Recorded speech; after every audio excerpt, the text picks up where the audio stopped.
اهلا بيكم في حلقه جديده من هي القصه. النهارده مش هنحكي قصه عاديه، احنا قدام واحده من اتقل واعقد الشخصيات اللي مرت على تاريخ البشريه، ادولف هتلر. الراجل اللي بدا حياته شاب فقير تايه في شوارع فيينا، ومش حيلته غير ريشه والوان بيحاول يبيع بيها لوحات عشان يجيب لقمة عيشه. خلصت بيه الحكاية انه بقى حاكم لأقوى امبراطورية هزت العالم في وقتها. القصة دي مش دراما خيالية، دي واقعة تاريخية حقيقية، أرقام وتفاصيل هنعرفها لأول مرة. عشان نفهم هتلر أكتر لازم نرجع للبداية خالص.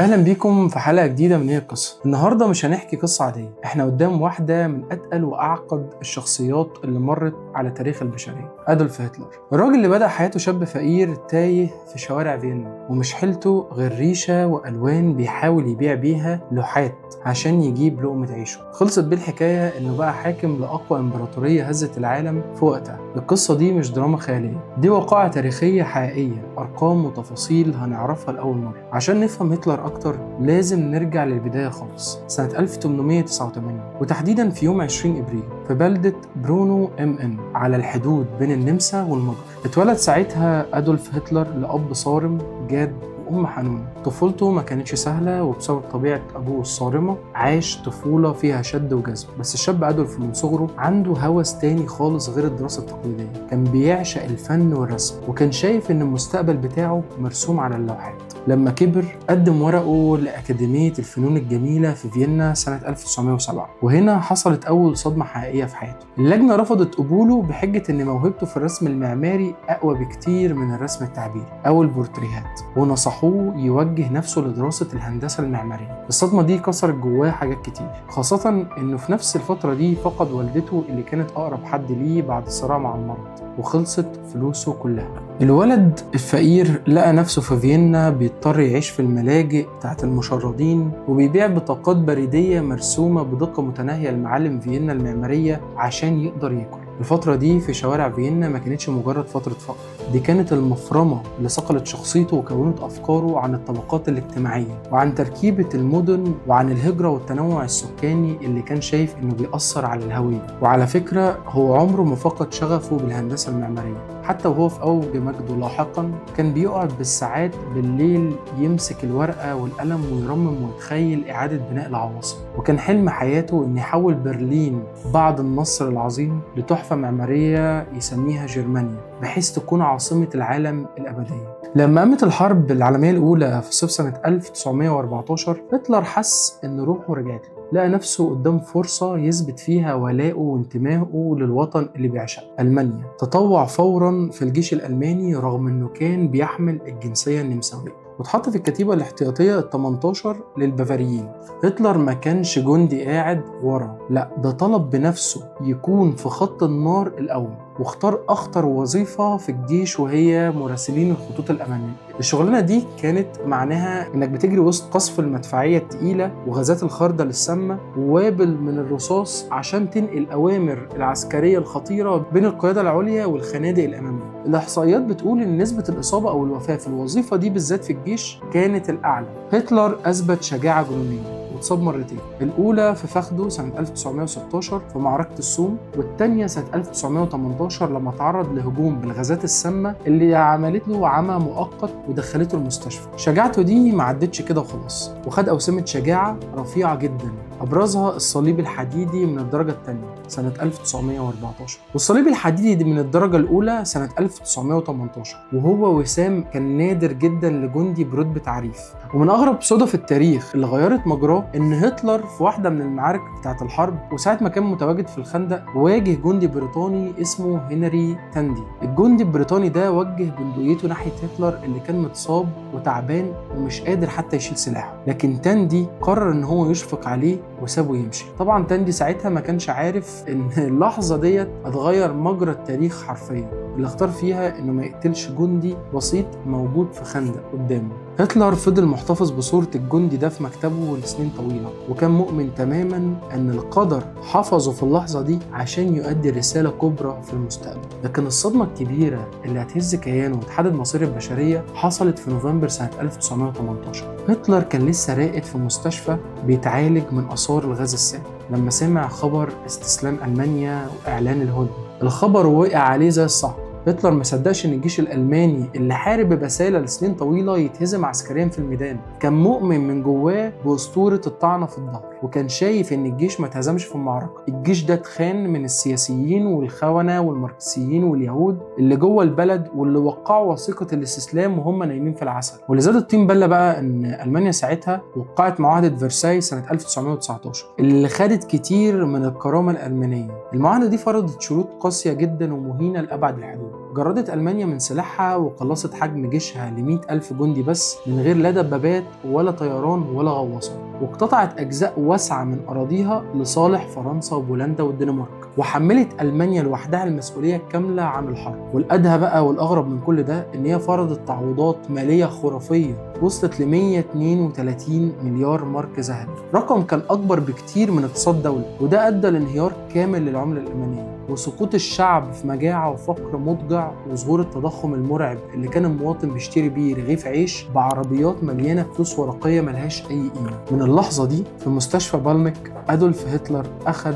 عهد قاطع على نفسه، يا إما يرجع لألمانيا مجدها وكرامتها يا إما يموت في السكة. بعد خروجه من المستشفى رجع لميونخ ولقى الجيش مكلفه بمهمة استخباراتية صغيرة بس هتكون نقطة تحول كبرى في حياته. الجيش طلب منه يراقب الأحزاب السياسية الناشئة اللي بتنتشر في شوارع ألمانيا بعد الحرب عشان يحموا الدولة من أي تمرد شيوعي محتمل. وفي سبتمبر 1919 حضر هتلر اجتماع لحزب صغير جدا اسمه حزب العمال الألماني.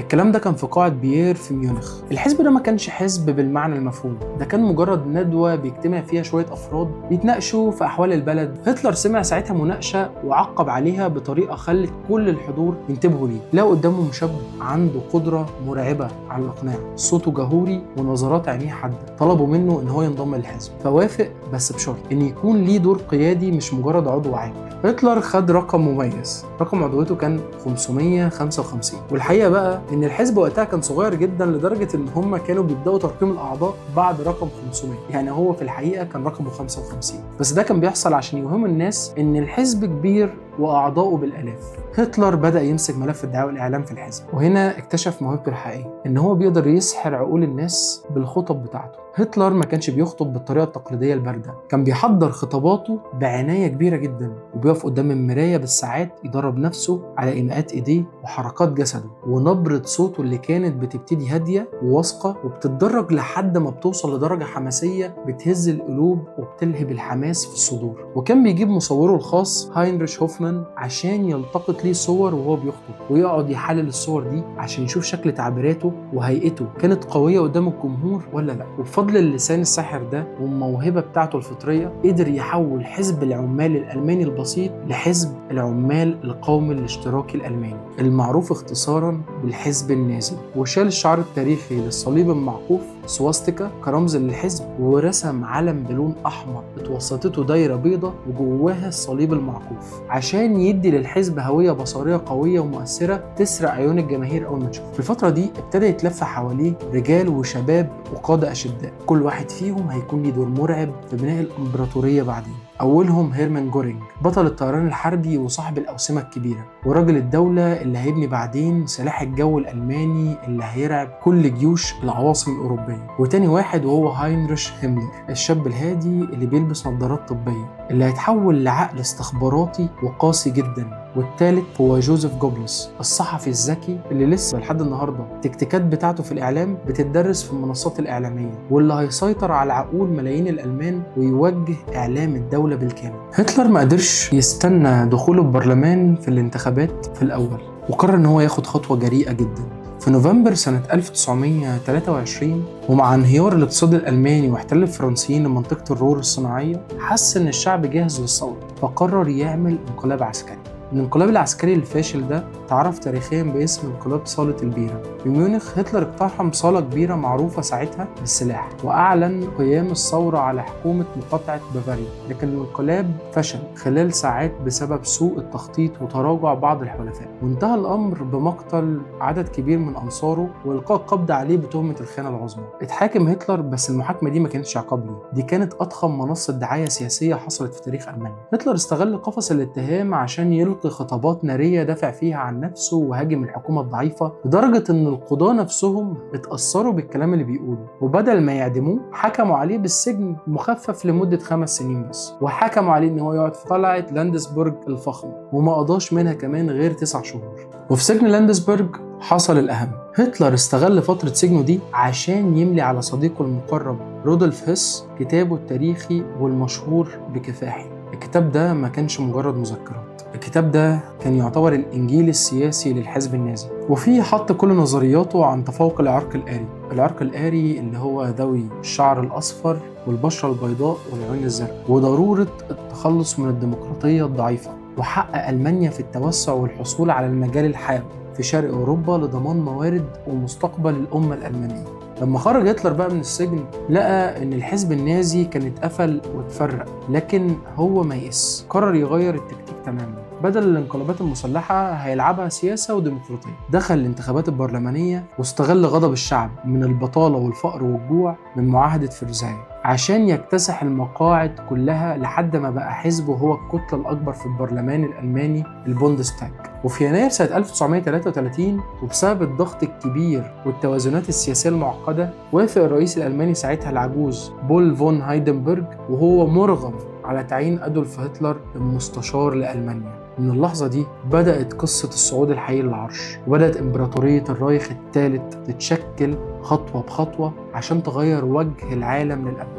هتلر اتعين مستشار لألمانيا في يناير سنة 1933، والناس ساعتها كانت فاكرة إنه مجرد سياسي زيه زي غيره هيقعد كام شهر وهيقع، لكن هما ما كانوش فاهمين عقلية الراجل ده كويس. هتلر ما كانش جاي يلعب سياسة تقليدية، ده كان جاي يغير قواعد اللعبة من أساسها. بعد تعيينه بكام شهر حصل حدث ضخم غير مسار التاريخ، حريق مبنى البرلمان الألماني الرايخستاج في فبراير سنة 1933. الحدث ده استغله هتلر فوراً بذكاء سياسي مرعب وحملة إعلامية قادها جوزيف جوبلز، وألقى اللوم على الشيوعيين والماركسيين بحجة إنهم بيخططوا لانقلاب دموي. النتيجة بقى كانت إيه؟ إصداروا مرسوم للطوارئ علق الحريات العامة واعتقلوا آلاف المعارضين والشيوعيين بضربة واحدة، وده منح الحكومة صلاحيات مطلقة وأدى لتقويض المعارضة السياسية تماماً. ولما مات الرئيس هايدنبرغ في أغسطس سنة 1934 هتلر ما ضيعش ثانية، ألغى منصب رئيس الجمهورية وضمه المنصب المستشارية اللي هو كان ماسكه، وأعلن نفسه رسميا الفهرر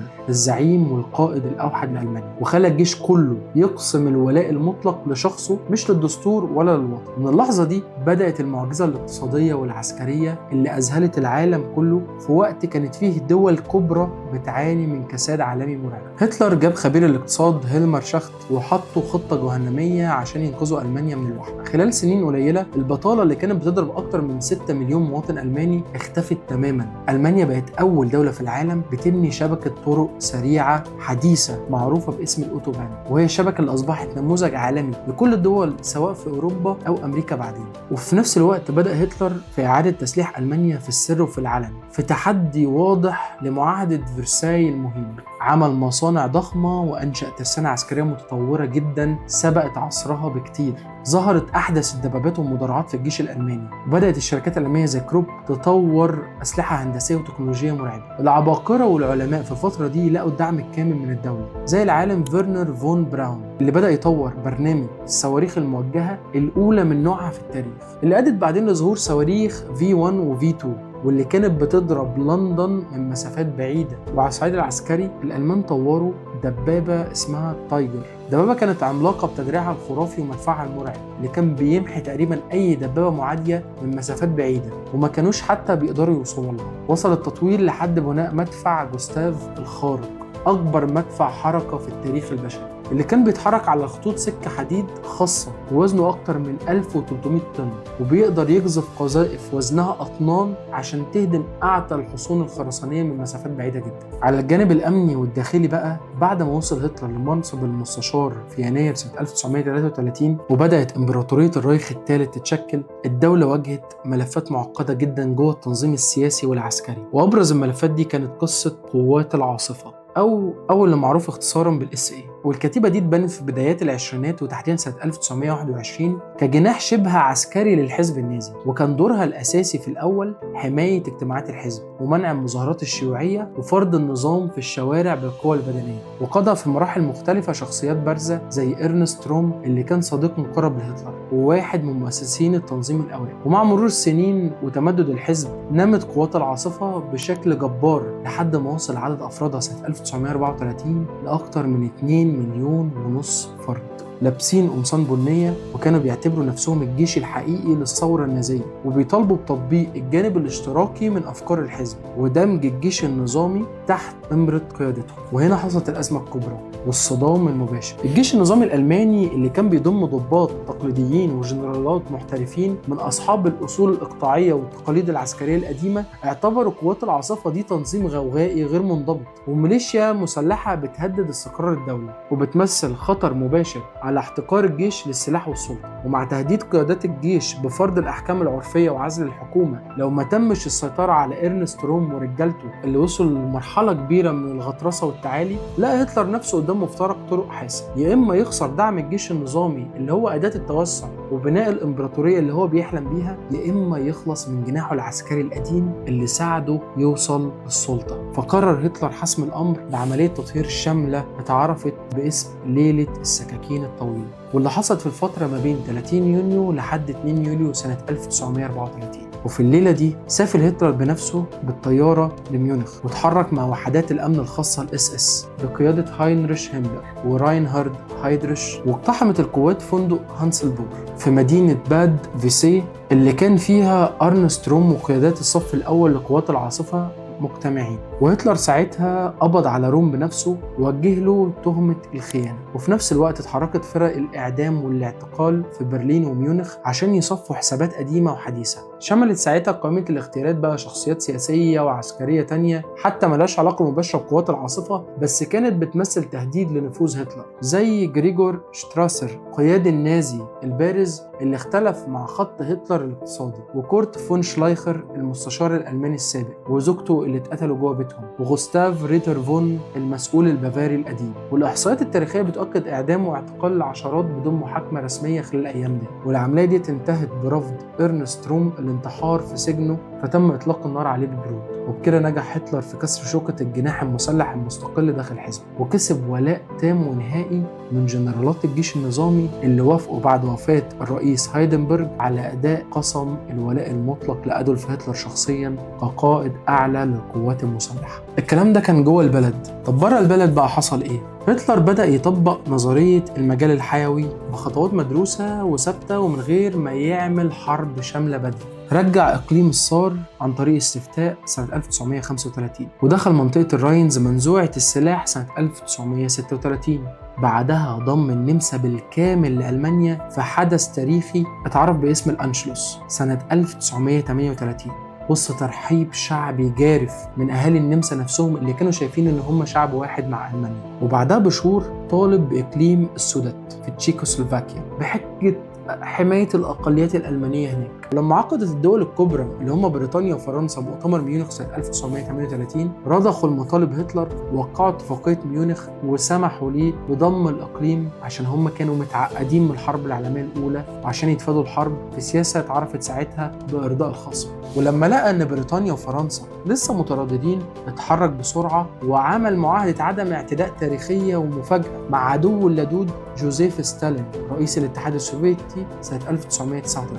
المعاهدة دي اتعرفت باسم معاهدة مولوتوف ريبنتروب. المعاهدة دي ضمنت لهتلر انه يحيد الجبهة الشرقية مؤقتا ويقسم نفوذ اوروبا الشرقية مناصفة مع السوفييت عشان يقدر يتفرغ للغرب، وفي نفس الوقت يضمن توريد المواد الخام من روسيا عشان يبني القوات المسلحة الألمانية. في 1 سبتمبر سنة 1930 صدر الأمر التاريخي بالتحرك. القوات الألمانية عبرت الحدود ناحية بولندا ردا على ما يقال ساعتها إن هي مناوشات حدودية واستعادة للأراضي الألمانية المقتطعة في معاهدة فرساي. وهنا أعلنت بريطانيا وفرنسا الحرب على ألمانيا عشان يدخل العالم رسميا في الحرب العالمية الثانية. وبعدها جه الدور على الغرب. فرنسا وبريطانيا كانوا قاعدين مطمنين ورا خط ماجينو، السلسلة التحصينية الأسطورية اللي كلفت فرنسا مليارات الفرنكات واتقال ساعتها إن هي مستحيلة الاختراق. لكن هتلر ومشهور جنرالاته زي إريك فون مانشتاين عمل خطة ذكية جدا. بعد ما ألمانيا قفلت الملف بتاع بولندا وبدأت تستعد للخطوة الكبرى في الغرب سنة 1940، كانت فرنسا قاعدة مطمنة ورا أسطورة عسكرية ضخمة صرف عليها مليارات. الخط ده ابتدى بناؤه سنة 1929 واستمر طول فترة الثلاثينيات تحت إشراف وزير الحربية الفرنسي أندري ماجينو، وكان عبارة عن سلسلة تحصينات خرسانية مسلحة ضخمة بتمتد على طول الحدود الفرنسية الألمانية من حدود سويسرا لحد حدود لوكسمبورغ. خط ماجينو ما كانش مجرد خنادق تقليدية زي الحرب العالمية الأولى، ده كان شبكة تحت الأرض متطورة جدا، دبابات مخفية بتطلع من قلب الأرض وتضرب وترجع تختفي تاني، أبراج مدفعية مدرعة وخطوط سكة حديد كهربائية تحت الأرض بتنقل الذخيرة والإمدادات بين الحصون والخنادق العملاقة، مستشفيات متكاملة، مطابخ وغرف نوم للجنود على عمق بيصل لأكثر من 30 متر تحت الأرض عشان تحميهم من أي قصف جوي أو مدفعي. الفرنسيين كانوا مقتنعين تماما ان الخط ده مستحيل اختراقه، وان اي جيش هيفكر يهجم عليه وجه لوجه هيتدمر بالكامل. بس القصور الاستراتيجي القاتل للخط ده كان في نقطتين اساسيتين. اولا انه ما امتدش بنفس القوه التحصين على طول الحدود مع بلجيكا، لان فرنسا كانت معتمده على حياد بلجيكا وعلى اتفاق دفاعي مشترك ينص على ان الجيش الفرنسي والبريطاني هيدخلوا بلجيكا لو تعرضت لهجوم. وثانيا انه اعتمد على فكره الدفاع الثابت في عصر كانت الحرب العسكريه فيه بتتطور ناحيه الحركه السريعه والديناميكيه. الالمان ببساطه قرروا ان هم مش هيصطدموا بالخط ده وجه لوجه اصلا. هنا بيظهر التكتيك العسكري المبتكر اللي غير شكل الحرب الحديثه، وهو استراتيجيه الحرب الخاطفه. التكتيك ده ما كانش بيعتمد على حرب الاستنزاف والبطء، ده كان قائم على التنسيق الكامل والسرعه الفائقه بين سلاح الطيران الالماني اللوفتوافه وفرق المدرعات العسكريه البانزر ومشاه الاليات. الفكره كانت ان القوات بتهجم بسرعه وصدمه مفاجاه عشان تخلق حاله من الشلل التام والارتباك في شبكه القياده والسيطره عند العدو، بحيث يتقطع الاتصال بين الجبهات وبعضها قبل ما العدو يلحق حتى يفكر. وفي معركة فرنسا سنة 1940 الجنرال الألماني إريك فون مانشتاين اقترح خطة جريئة اتسمت تاريخيا بضربة المنجم. الخطة دي كانت خدعة استراتيجية كبيرة. الجيش الألماني حشد قوات ثانوية وظاهرية عشان تهاجم من الشمال من ناحية بلجيكا وهولندا، وده خلى القيادة الفرنسية والبريطانية تتحرك بقواتها الرئيسية بسرعة للشمال عشان تواجه الهجوم والدفاع عن الأراضي البلجيكية. وهنا وقعوا في الفخ. القوة الضربة الحقيقية والأساسية للجيش الألماني متكونة من مئات الدبابات البانزر التقيلة عبرت في السر وبسرعة جنونية من خلال غابات الأردين الوعرة في جنوب بلجيكا ولوكسمبورغ. الغابات اللي كانت القيادة الفرنسية بتعتبرها مانع طبيعي مستحيل تمر منه مدرعات بسبب وعورة الأرض والطرق الجبلية الضيقة. الألمان نجحوا في تحريك طوابير الدبابات والشاحنات وسط الغابات دي بالليل ومن غير ما طيران الحلفاء يقدر يلاحظها أو يلاحظ تحركها. التكتيك ده فاجئ الحلفاء تماما. الدبابات الألمانية ساعتها ظهرت فجأة ورا خطوطهم، وانعزل ساعتها الجيش الفرنسي والبريطاني، وسقطت فرنسا بالكامل في أسابيع قليلة سنة 1940 في صدمة هزت العالم كله. ساعتها هتلر راح وزار باريس ووقف بشموخ قدام برج إيفل وتصوروا قدامه صورة مشهورة جدا تعبر على انتصاره وسيطرته على إحدى أقوى العواصم في أوروبا. ومن اللحظة دي ابتدى فصل جديد في تاريخ هتلر هنعرفه في الحلقة الجاية إن شاء الله من إيه القصة. لو عجبتكم الجزء الأول من القصة يا ريت تعملوا لايك وسبسكرايب واستنونا في الحلقة الجاية إن شاء الله. سلام.